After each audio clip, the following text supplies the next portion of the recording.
baby. I've been into music probably since my mother's belly, right? So, but I would imagine joy, really joy, and happiness. You know, music has been part of my life forever, and I've been playing music as a kid, you know, since I was like 2 years old, since I could walk and talk, so it's natural. I'm a huge Stevie Wonder fan, as many know, and there's a few songs by him that hit certain high levels of emotion in my soul that it almost breaks me down. You know, even when I'm spinning it out, it's a little difficult to listen to. So I'll say one of them is Creepin' from Fulfilling This First Finale album. That's a hard one. Piano, keyboards, piano. I mean, I took lessons many times, did really well with it, but I end up always trying to figure things out by ear. I know that's a plus and a minus. Knowing theory is important. But when I look at people like Herbie Hancock, for example, or even a Stevie Wonder, you know, I wish that I could just be in their shoes.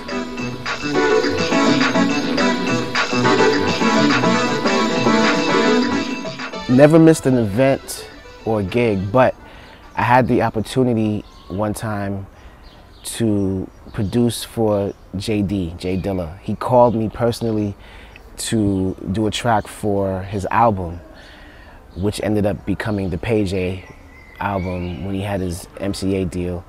And I thought it was crazy that he was calling me, because I looked at him as one of the, you know, even though he was my cohort or my comrade in the music production thing, I looked at him as the Jimi Hendrix of our era. And I thought to myself, why does he want me to do a track for him? Like, he doesn't need me of all people. But, you know, that's one regret. I thought it was above me, and I couldn't do it.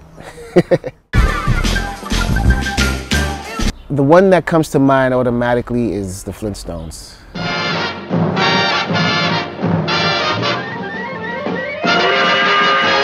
And the Jetsons are also pretty jazzy. Yes, the Jetsons was great, actually, yeah. I'd say I prefer the Jetsons over the Flintstones.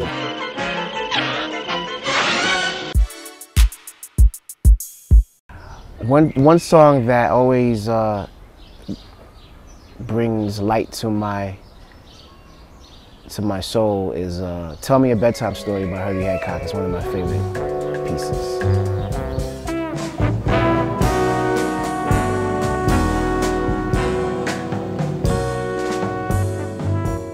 In Japan, a DJ gig in Japan many years ago at Club Yellow, and it was ram-packed, and people in Japan are quite expressive. They're not afraid to show their emotion and their gratitude.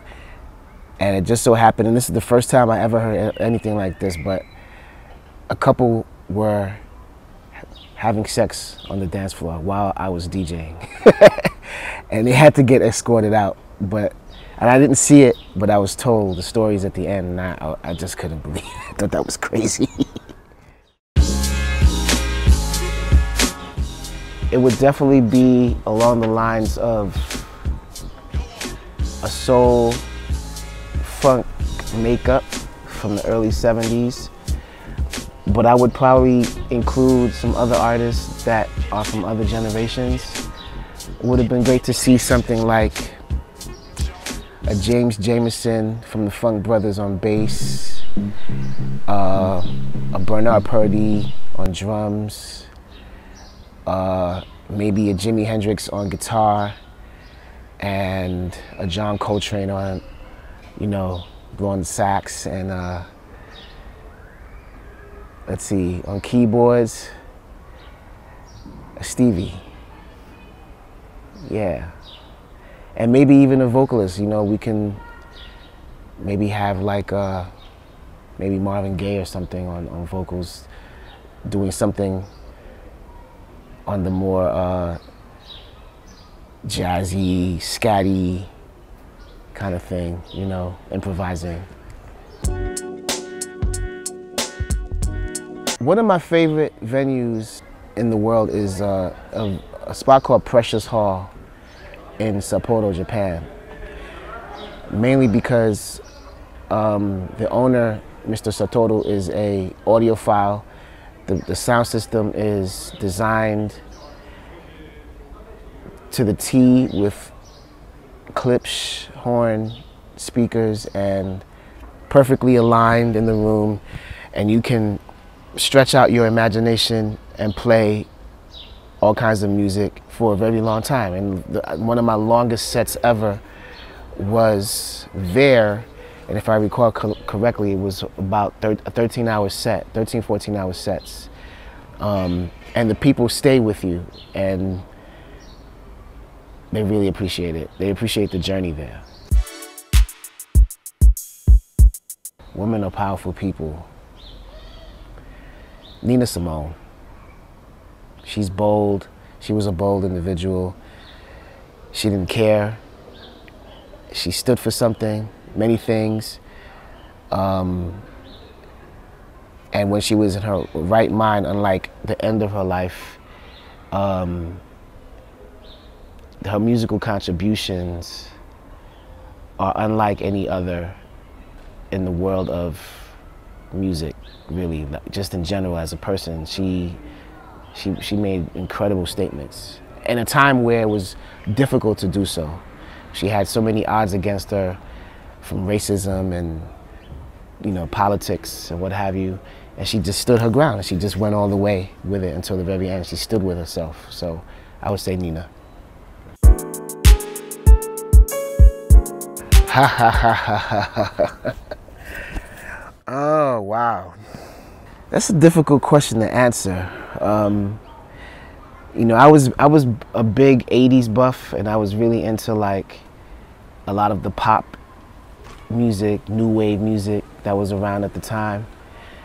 And I guess some of it would be considered cheesy by today's standards, but a song like Pop Music by M.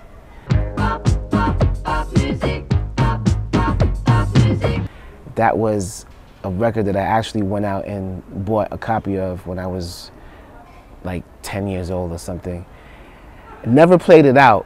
Maybe played it out in doing a real specific 80s set in the past, but that's one I'm guilty of. I love that song. To Gilles, as they say here, right? Thank you for being who you are, man. You know, I recently did that Stevie Wonder 2-hour tribute for Worldwide FM. That was a big deal for me, and you've always supported me from day one. Almost 20 years now, so I just want to say thank you for doing what you do and keeping this musical palette wide open for the world to absorb. I appreciate you. People, keep your eyes and ears open for Quest. It's something that I'm sure will uplift your mind, very informative and enjoyable entertainment. The music, of course, is #1, selection #1, and you'll definitely enjoy it.